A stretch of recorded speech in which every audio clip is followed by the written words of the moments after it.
हाय, आपण पुन्हा एकदा भेटतो नव्याने नवीन विषयासहित. आज आपण जाणून घेणार आहोत ऑटिझम ADHD मूल आणि त्याचा सामाजिक विकास म्हणजेच त्याचा सोशल डेव्हलपमेंट याविषयी माहिती घेणार आहोत. आपण बघतो की ऑटिझम मुलांमध्ये सोशल डेव्हलपमेंट खूपच पुअर असतं. ऑटिझम मुलं ही स्वतःमध्ये मग्न असल्यामुळे आपल्या अवतीभोवती काय सुरू आहे याविषयी मूल फारसं ते कसं सजग नसतं, कारण ते स्वतःमध्ये मग्न असतं. जेव्हा मूल स्वतःच्या मग्नतेतनं बाहेर पडतं त्यावेळी बऱ्यापैकी त्याचा विकास होताना आपल्याला दिसतो. मग त्यासोबत सामाजिक विकास होताना सुद्धा आपल्याला दिसून येतो. आणि ADHD मुलांचा प्रॉब्लेम असा आहे की ADHD मुलांमध्ये प्रॉब्लेम बिहेवियर जास्त असतात. त्यांचे सतत बदलणारे जे बिहेवियर आहेत त्यामुळे सुद्धा त्याचा सामाजिक विकास होण्यामध्ये बाधा येते, अडचणी येतात.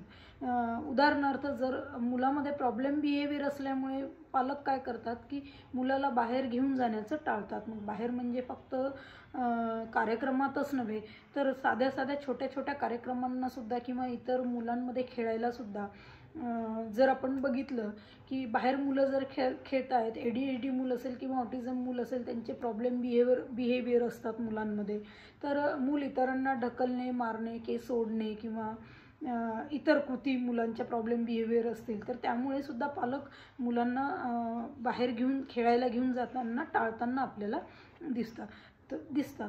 तर असं न करता दोघा पालकांपैकी एकाने कुणीतरी त्याच्यासोबत जायचं, त्याला सपोर्ट करण्यासाठी की इतर मुलांना न मारता खेळामध्ये सुद्धा आनंद आहे ही कन्सेप्ट त्याच्यामध्ये आपण डेव्हलप करू शकतो आपल्या साहाय्याने सुरुवातीला.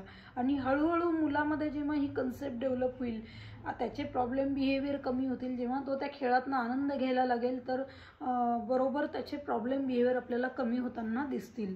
जसं की कुठलंही स्किलवरती मुलाच्या काम केलं तर त्याचे प्रॉब्लेम बिहेवियर कमी होताना आपल्याला दिसतात. हा आमचा इतक्या वर्षातला अनुभव आहे की मुलाच्या स्किलवरती जर आपण काम केलं तर मुलाचे प्रॉब्लेम बिहेवियर पण कमी होताना आपल्याला दिसतात. तर मुलामध्ये खेळामध्ये पण आनंद आहे ही कृती, ही कन्सेप्ट जर डेव्हलप झाली तर त्याचं इतरांना मारणं आहे, केस ओढणं आहे, ढकलणं आहे या कृती पण कमी होताना आपल्याला आपोआपच दिसतील. त्यावरती वेगळे एफर्ट्स घेण्याची आपल्याला गरज पडणार नाही. त्याच्यासाठी वेगळा बिहेवियर मॉडिफिकेशन वेगळं करण्याची गरज आपल्याला पडणार नाही. मग त्यानंतर मंदिरामध्ये सुद्धा आपण मुलांना घेऊन जाऊ शकतो.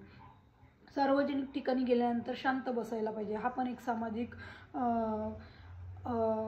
क्रियेचाच भाग आहे, कृतीचाच भाग आहे की आपण मंदिरामध्ये गेल्यानंतर तिथे शांतता असते, तिथे जो काय कृती तिथे चालू असतील मंदिरामध्ये त्याच्यामध्ये सहभाग घेणे आणि तिथे शांततेने बसणे, हात जोडून बसणे, ज्या काही कृती तिथे चालू असतील त्याच्यामध्ये मुलाने सहभाग घेणे हे अपेक्षित असतं.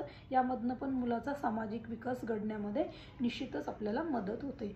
त्यानंतर मुलाला गार्डनमध्ये खेळायला घेऊन जाणे, मग तिथे असलेल्या सगळ्याच गोष्टी, मग त्यातनं फक्त सामाजिकच विकास नव्हे तर मुलाचा ग्रॉस मोटार आहे, फाईन मोटार आहे, रिक्रिएशन आहे, या सगळ्याच गोष्टींचा विकास होण्यामध्ये आपल्याला मदत होते. म्हणजे कुठलीही गोष्ट मुलांना आपण जर शिकवायला घेतली तर त्यातनं फक्त पर्टिक्युलर एकाच गोष्टीचा विकास होतो असं नाही, तर मुलाचा आपल्याला सर्वांगीण विकास साधण्यामध्ये आपल्याला मदत होते. म्हणजे आपण सामाजिक कृतींमध्ये मूल इन्व्हॉल्व करतोय, त्याला घेऊन जातोय, म्हणजे फक्त त्याचा तेवढाच एक विकास होईल असं नाही, त्यासोबत बऱ्याचशा गोष्टींचा त्याचा विकास होताना आपल्याला दिसतो की जो आपण आता थोडक्यात नाही सांगू शकत. आपण सध्या सोशल डेव्हलपमेंटवरती फोकस करतोय म्हणून त्याविषयी आपण बोलतो आहोत. मग नंतर समारंभांमध्ये सुरुवातीला छोट्या कार्यक्रमांमध्ये मुलांना घेऊन जा, वाढदिवस वगैरे साजरे होतात त्या ठिकाणी घेऊन जा.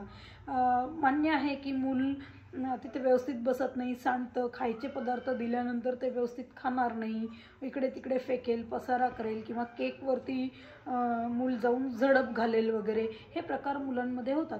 तर ही काळजी जर आपण तिथे सुरुवातीला घेतली, मुलाला जर आपण सांगत राहिलो की तिथे आपण इथे आलेलो आहोत किंवा मूल खूप शार्प असतं माहिती आहे आपल्याला, तर तिथे आपण जर त्याचे व्यवस्थित हात पकडून त्याला जर इतर मुलांशी कनेक्ट करायला लावलं तर निश्चितच त्याचे हे बिहेवियर प्रॉब्लेम पण कमी होणार. आणि त्यासोबत आपल्याला थोडं वेट केल्यानंतर, थांबल्यानंतर आपल्याला ही गोष्ट, खाण्याचे पण पदार्थ आपल्याला मिळणार आहेत, मग केक असो किंवा इतर कुठले पदार्थ, तिथे जे कुठले पदार्थ असतील ते आपल्याला मिळणार आहेत, हे हळूहळू जेव्हा त्याला समजायला लागेल तर मूल त्या कार्यक्रमांमध्ये पण सहभाग घ्यायला लागेल आणि तिथे गेल्यानंतर पण प्रॉब्लेम बिहेवियर क्रिएट करणार नाही त्या कार्यक्रमांमध्ये पण आनंद असतो, ही कन्सेप्ट त्याच्यामध्ये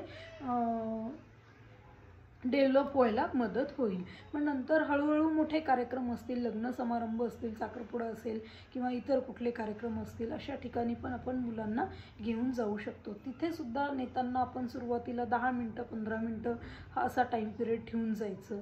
मग नंतर अर्धा तास हळूहळू टाईम पिरियड वाढवायचा मुलाचा. मूल जसं कोऑपरेट करेल, तिथे सहकार्य करेल, याच्यावरती त्याचा टाईम पिरियड आपण डिसाईड करू शकतो, ठरवू शकतो. मग नंतर अर्धा तास 1 तास असं करत मग दिवसभराचा स्केड्यूल पण आपण मुलाचं तिथे थांबण्याचं आखू शकतो. तर अशा प्रकारे ग्रॅज्युअली आपण मुलाचा टाईम पिरियड वाढवून त्याचे प्रॉब्लेम बिहेवियर कमी करण्यामध्ये पण मदत होते आणि त्याचं सोशल डेव्हलपमेंट होण्यामध्ये सुद्धा मदत आपल्याला होईल. तर अशा प्रकारे सोशल डेव्हलपमेंट करताना फक्त त्याचं एक सोशल डेव्हलपमेंटच होईल असं नाही, तर त्याचा बाकीचा पण विकास होण्यामध्ये मदत होते. म्हणून सोशल ॲक्टिव्हिटी ही सुद्धा तितकीच महत्त्वाची आहे. ती इनडोअर असू देत किंवा आउटडोअर ॲक्टिव्हिटीज असू देत. इनडोअर ॲक्टिव्हिटीमध्ये आम्ही हे पण बघितलं की जेव्हा मुलं सुट्ट्या संपून येतात, मग सुट्ट्यांमध्ये दिवाळीच्या सुट्ट्या रिसेंट आत्ताच दिवाळीच्या सुट्ट्या झालेल्या आहेत, तर त्यावेळी मूल जेव्हा सुट्ट्या संपून आमच्याकडे येतं तेव्हासुद्धा आम्ही पालकांकडनं फीडबॅक घेतो की मूल जिथे कुठे तुम्ही गेला होतात तिथे मूल कसं राहिलं किंवा आपल्याकडे पाहुणे आल्यानंतर मूल कसं राहिलं, त्यांच्यासोबत कसं कनेक्ट झालं किंवा जे काय प्रॉब्लेम बिहेवियर मुलाचे अगोदर होते त्याच्यामध्ये काही बदल झाले का, या पण गोष्टीची आम्ही माहिती पालकांकडनं घेतो सुट्ट्या संपून आल्यानंतर. किंवा प्रॉब्लेम बिहेवियर कुठे वाढले आहेत का, त्या कृतीमध्ये काही बदल झालेले आहेत, मग ते पॉझिटिव्ह असू देत किंवा नेगेटिव्ह असू देत, याच्या पण आम्ही नोंदी पालकांकडनं घेतो. हा पण फीडबॅक आम्ही पालकांकडनं घेतो. तर बऱ्याच वेळा जेव्हा स्पेशल एज्युकेशनमध्ये येतं त्यावेळी हा स्पेशली आम्हाला सामाजिक विकासावरतीच काम करण्याची फार काही गरज पडत नाही. जेव्हा आम्ही त्याच्या बाकीच्या सर्वांगीण विकासावरती काम करतो त्यावेळी हा विकास पण मुलांचा आम्हाला होताना दिसतो. म्हणून स्पेशल एज्युकेशन हे मुलांसाठी महत्त्वाचंच आहे. त्यातला हा स्पेशल एज्युकेशनमधला सोशल डेव्हलपमेंट, सामाजिक विकास हा सुद्धा खूप महत्त्वाचा आहे. म्हणून आपण आज सामाजिक विकासावरती बोलतो आहोत आणि तो अशा पद्धतीने मुलाचा आपण सामाजिक विकास साधण्यामध्ये मुलाला आपण डेव्हलप करण्यामध्ये मदत होऊ शकते. तर अशा पद्धतीने लहानपणापासूनच जर मूल आपण या सगळ्या कृतींमध्ये इन्व्हॉल्व केलं, अर्ली एजचं खूप महत्त्व आहे. आम्ही नेहमीच सांगत असतो विशेष मुलांमध्ये की जेवढ्या गोष्टी आपण लहानपणी मुलांना शिकवायला घेऊ तेवढा जास्त डेव्हलपमेंट भविष्यामध्ये मुलाचं चांगलं होण्यास मदत होईल. म्हणून मुलाला समजत नाही, मूल रडेल, त्रास देईल, लहान आहे मूल म्हणून त्याला घेऊन जायचं नाही, असं न करता लहानपणापासूनच या कन्सेप्ट मुलांमध्ये डेव्हलप करत चला. म्हणजे मूल पुढे भविष्यामध्ये त्याला जास्त एफर्ट्स आपल्याला तिथे घेण्याची गरज पडणार नाही. मूल सहज या सगळ्या कार्यक्रमांमध्ये सहभाग घेईल आणि त्या गोष्टीचा आनंदसुद्धा घेईल, कार्यक्रमाचा आनंदसुद्धा घेईल.